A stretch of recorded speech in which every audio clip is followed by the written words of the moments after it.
पितरदेवाय नमः। भक्तजनों, आज हम व्रत कथा चैनल के माध्यम से चैत्र अमावस्या का व्रत कथा सुनेंगे। इससे पहले आइए हम चैत्र अमावस्या को भूतंडी अमावस्या भी कहा जाता है। आइए हम जानते हैं इसे भूतंडी अमावस्या क्यों कहा गया। क्योंकि इस दिन अमावस्या की रात्रि में सूक्ष्म और अदृश्य शक्तियों का प्रभाव माना जाता है। धार्मिक मान्यताओं के अनुसार अमावस्या के दिन पितरलोक के द्वार खुलते हैं, जिससे पूर्वज धरती पर आकर अपने वंशजों से जुड़ते हैं। हिंदू धर्म में अमावस्या तिथि का बहुत विशेष महत्व माना जाता है। प्रत्येक माह की अमावस्या अपने अपने धार्मिक और आध्यात्मिक महत्व के कारण पूजनीय होती है। लेकिन चैत्र मास की अमावस्या विशेष रूप से पवित्र मानी जाती है, क्योंकि यह नव वर्ष और नवरात्रि से ठीक पहले आती है। इस दिन पितरों का तर्पण, दान पुण्य, व्रत, स्नान और भगवान विष्णु, भगवान शिव तथा पितर की पूजा करने से जीवन के सभी कष्ट दूर होते हैं और घर में सुख समृद्धि आती है। आइए अब हम आपको अमावस्या का व्रत कथा सुनाते हैं।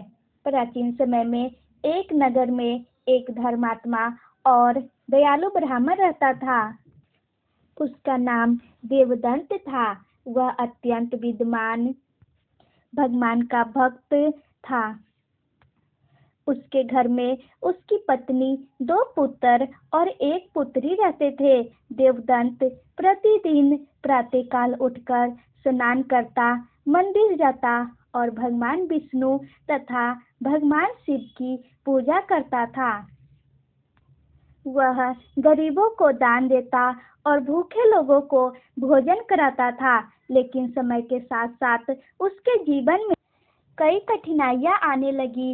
उसके खेतों में फसल अच्छी नहीं होती थी, घर में धन की कमी हो गई और उसके बच्चों की तबीयत भी अक्सर खराब रहने लगी। देवदंत और उसकी पत्नी बहुत चिंतित रहने लगे। उन्होंने सोचा कि शायद उनसे कोई धार्मिक भूल हो गई है। एक दिन देवदंत की पत्नी ने कहा, देवी देवता कभी अपने भक्तों से नाराज नहीं होते हैं। यह सब हमारे कर्मों का फल है।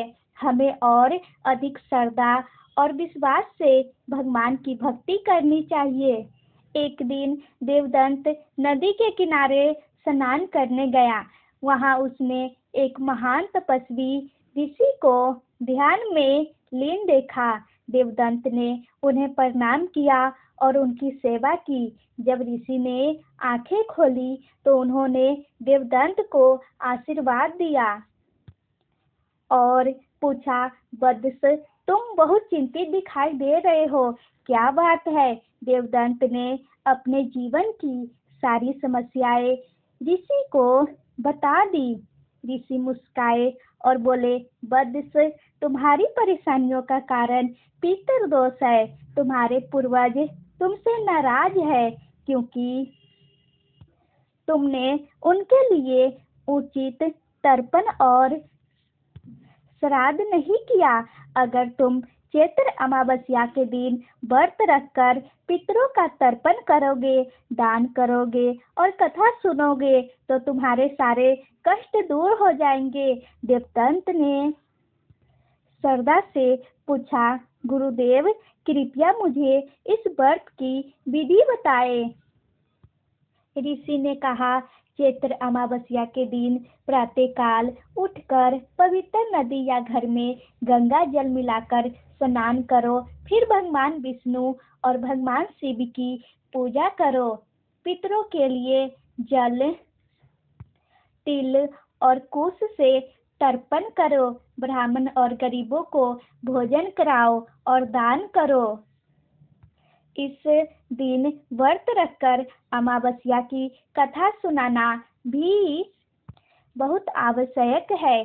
देवदंत ने ऋषि की बात ध्यान से सुनी और उन्हें प्रणाम करके घर लौट आया। जब चैत्र अमावस्या का दिन आया तो देवदंत ने पूरे विधि विधान से व्रत किया। उसने प्रातःकाल स्नान किया, भगवान विष्णु और भगवान शिव की पूजा की और पितरों के लिए तर्पण किया।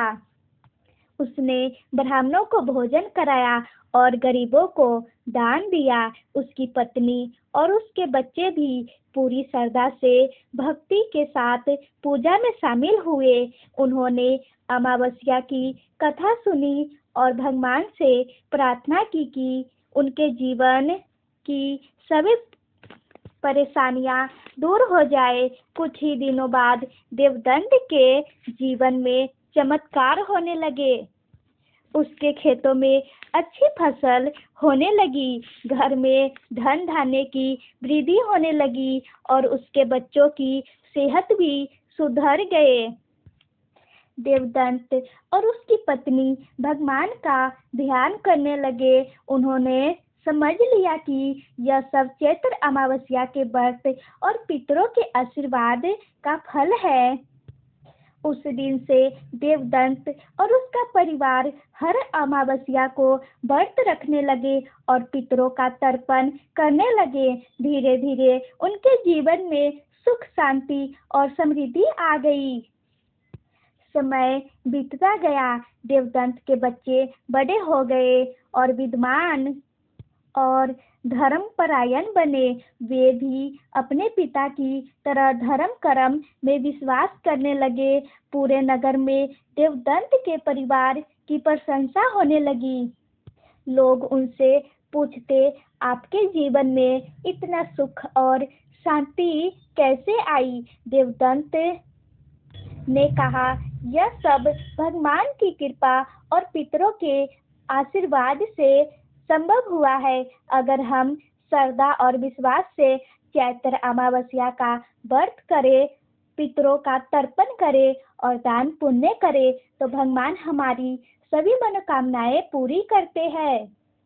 इस प्रकार चैत्र अमावस्या का व्रत करने से पितृ दोष दूर होता है, घर में सुख समृद्धि आती है और परिवारों में शांति बनी रहती है।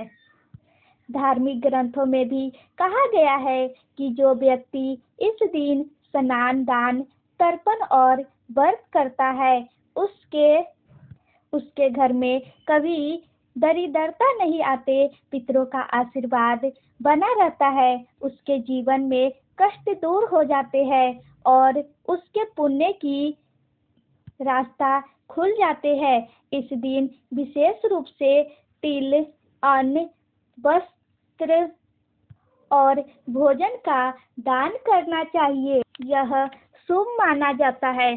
साथ ही पीपल के पेड़ की पूजा करना और दीप जलाना भी बहुत फलदायी माना जाता है। इसी प्रकार यह कथा समाप्त होती है। अगर भूलवश हमसे कथा सुनाने में कोई भी त्रुटि हुई हो तो भक्तजनों क्षमा कीजिएगा।